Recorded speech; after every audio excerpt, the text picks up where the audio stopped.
മഹാമാഘ മഹോത്സവത്തിൻ്റെ ഭാഗമായി സദാനന്ദം നവോത്ഥാന ജ്യോതി രഥയാത്ര ഇന്ന് സദാനന്ദപുരം അവധൂത ആശ്രമത്തിൽ നിന്ന് ആരംഭിച്ച് തിരുനാവായയിലേക്ക് പുറപ്പെടും. നിള ആരതി വീക്ഷിക്കാൻ ഇന്നലെ വൻ ഭക്തജന തിരക്കായിരുന്നു. 10,000-കണക്കിന് ഭക്തർ വൈകിട്ട് നടക്കുന്ന ആരതി കാണാനെത്തി. വിവരങ്ങളുമായി തിരുനാവായയിൽ നിന്ന് ശിവദാസ് കന്മനം ചേരുന്നു. ശിവദാസ്, ഇന്നലെ നമ്മുടെ എഡിറ്റേഴ്സ് ചോയ്സിലെ അതിഥി ശ്രീ ബി ഗോപാലകൃഷ്ണൻ ചേർന്നത് തിരുനാവായയിൽ നിന്നായിരുന്നു. വളരെ കഷ്ടപ്പെട്ടാണ് ശിവദാസ് കന്മനവും നമ്മുടെ ടീമും അദ്ദേഹത്തെ വഞ്ചിയിൽ ഇക്കരയ്ക്ക് എത്തിക്കുകയും സമയത്ത് ഇന്ന് ഒരല്പം കഴിഞ്ഞിട്ടാണ് ശ്രീ ഗോപാലകൃഷ്ണന് ചേരാനായത്. ഗോപാലകൃഷ്ണൻ തന്നെ പറയുന്നുണ്ടായിരുന്നു, അഭൂതപൂർവമായ തിരക്ക്. തുടക്കത്തിൽ പലരും എന്താണെന്ന് അറിഞ്ഞിരുന്നില്ല. ജനം TV ഈ ദൃശ്യങ്ങൾ ഇതിൻ്റെ തുടർച്ചയായി റിപ്പോർട്ട് ചെയ്യുന്നു. അദ്ദേഹം തന്നെ അത് ഇന്നലെ അക്നോളജ് ചെയ്യുകയും ചെയ്തു. ജനം TVക്കാണ് ഇതിൻ്റെ ഫുൾ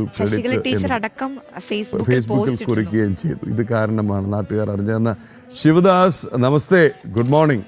എന്താണ് തിരുനാവായിൽ നിന്നുള്ള ഏറ്റവും പുതിയ വിവരങ്ങൾ? ഇന്നലെയായിരുന്നു ഏറ്റവും അധികം ഭക്തജന തിരക്ക് എന്ന് അറിയുന്നു. ഏതാനും ദിവസങ്ങൾ കൂടി മാത്രമേ ബാക്കിയുള്ളൂ അല്ലേ ദക്ഷിണേന്ത്യയുടെ കുംഭമേളയ്ക്ക്? ശിവദാസ്.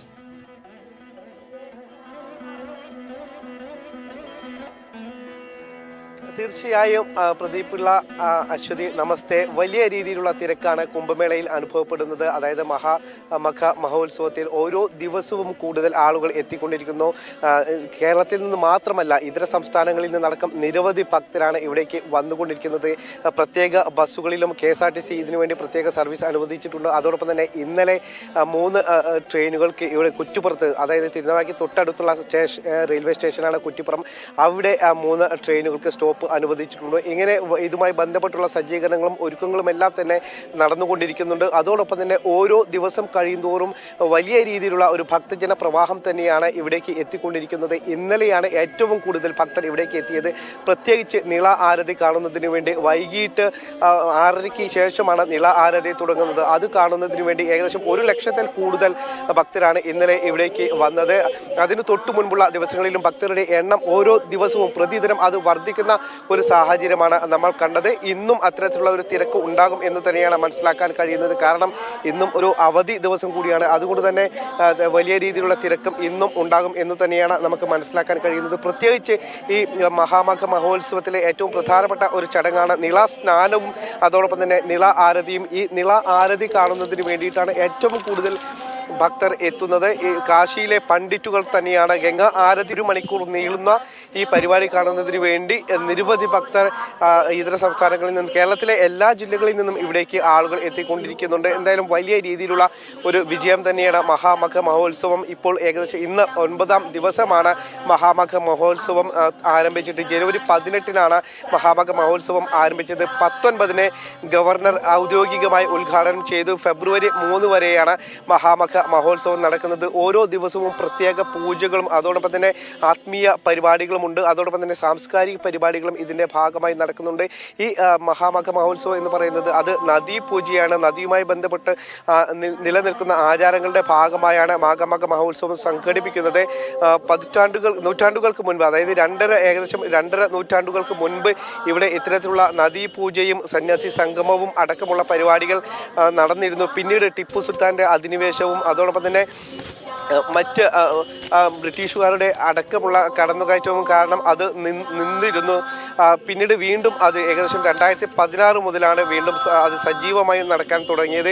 2016 മുതൽ ചെറിയ രീതിയിൽ നദീപൂജയും സന്യാസി സംഗമവും ചെറിയ രീതിയിൽ തന്നെ സാംസ്കാരിക പരിപാടികളും നടത്തിയിരുന്നു. ഇപ്പോൾ ഈ വർഷമാണ് അത് വിപുലമായ രീതിയിൽ സംഘടിപ്പിക്കാൻ തുടങ്ങിയത്. കുംഭമേളയ്ക്ക് സമാനമായ രീതിയിൽ തന്നെ കുംഭമേളയിൽ ഉള്ള ചടങ്ങുകൾ തന്നെയാണ് ഇപ്പോൾ ഇവിടെ നടക്കുന്നത്. പ്രത്യേകിച്ച് ഈ ഒരു മാഘമാസം എന്ന് പറയുമ്പോൾ അത് 7 നദികളുടെ ഒരു സംഗമം തന്നെയാണ് എന്നുള്ള ഒരു വിശേഷം കൂടിയുണ്ട്.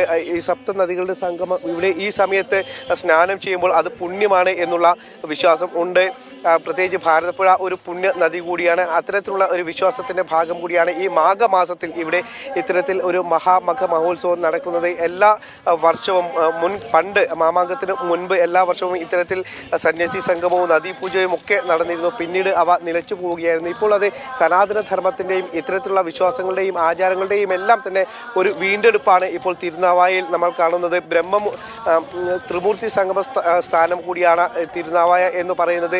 അപ്പുറത്ത് ബ്രഹ്മാവിൻ്റെയും ശിവന്റെയും ക്ഷേത്രമുണ്ട്, ഒരു കരയിൽ വിഷ്ണുവിൻ്റെ ക്ഷേത്രമുണ്ട്. അങ്ങനെ ത്രിമൂർത്തി സംഗമ സ്ഥാനം കൂടിയാണ്. ഇതിന് മധ്യഭാഗത്തായി പ്രത്യേകം സജ്ജമാക്കിയ വേദിയിലാണ് ഇപ്പോൾ ഇതുമായി ബന്ധപ്പെട്ടുള്ള യജ്ഞങ്ങളും ഹോമങ്ങളും കർമ്മങ്ങളും ഒക്കെ നടക്കുന്നത്. എന്തായാലും മഹാമക മഹോത്സവം എന്ന് പറയുമ്പോൾ അത് വലിയ രീതിയിൽ തന്നെ ചർച്ച ആയിട്ടുണ്ട്. പ്രത്യേകിച്ച് നമ്മൾ ജനം TV തുടക്കം മുതൽ തന്നെ നല്ല രീതിയിൽ തന്നെ മികച്ച രീതിയിൽ തന്നെ ഇതിൻ്റെ ഓരോ വശങ്ങളും നമ്മൾ റിപ്പോർട്ട് ചെയ്തിട്ടുണ്ട്, ഇപ്പോഴും റിപ്പോർട്ട് ചെയ്യുന്നുണ്ട്. അത് ജനങ്ങൾക്ക് വലിയ രീതിയിൽ തന്നെ ഉപകാരമാകുന്നുണ്ട്. ഇങ്ങോട്ട് എത്താനും കൂടുതൽ ജനങ്ങൾ ഭക്തർ ഇങ്ങോട്ടേക്ക് വരുന്നതിനൊക്കെ അത് കാരണമായിട്ടുണ്ട്. വലിയ രീതിയിൽ തന്നെ ജനങ്ങൾ ഇത് ഏറ്റെടുത്തു കഴിഞ്ഞിട്ടുണ്ട്. ഹിന്ദു ധർമ്മം സംരക്ഷിക്കുന്നതിന് വേണ്ടിയിട്ടുള്ള ഒരു പൂജാ കർമ്മങ്ങളും വിധികളും ഒക്കെയാണ് ഇവിടെ നടന്നുകൊണ്ടിരിക്കുന്നത്. അതുകൊണ്ട് തന്നെ കൂടുതൽ ആളുകൾ ഇവിടേക്ക് വരുന്നുണ്ട്. എന്തായാലും അനുബന്ധ സൗകര്യങ്ങളും സംഘാടകരുടെ ഭാഗത്തു നിന്നും ഒരുക്കുന്നുണ്ട്, കൂടുതലായി ഒരുക്കുന്നുണ്ട്. ട്രെയിൻ കൂടുതൽ അനുവദിക്കുന്നു. അത്തരത്തിലുള്ള സൗകര്യങ്ങളും സംവിധാനങ്ങളും ഒക്കെ ഒരുങ്ങിക്കൊണ്ടിരിക്കുന്നുണ്ട്.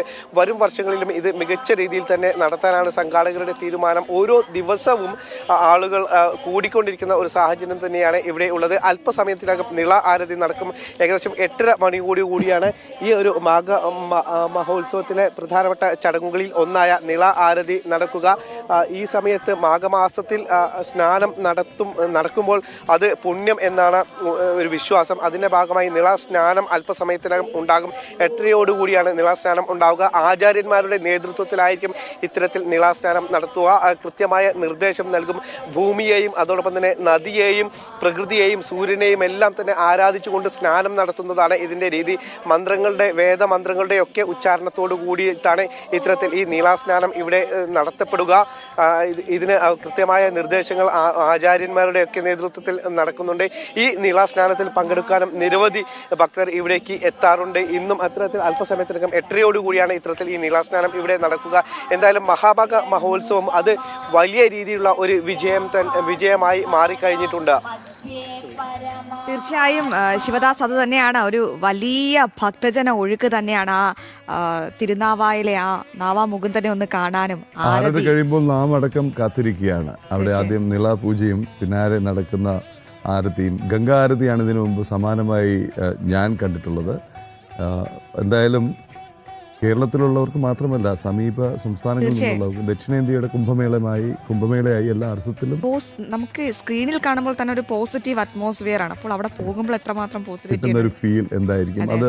പിന്നെ ഇന്നലെ ശ്രീ ഗോപാലകൃഷ്ണൻ അത് നമ്മുടെ ചർച്ചയിൽ പറയുകയുമുണ്ട്.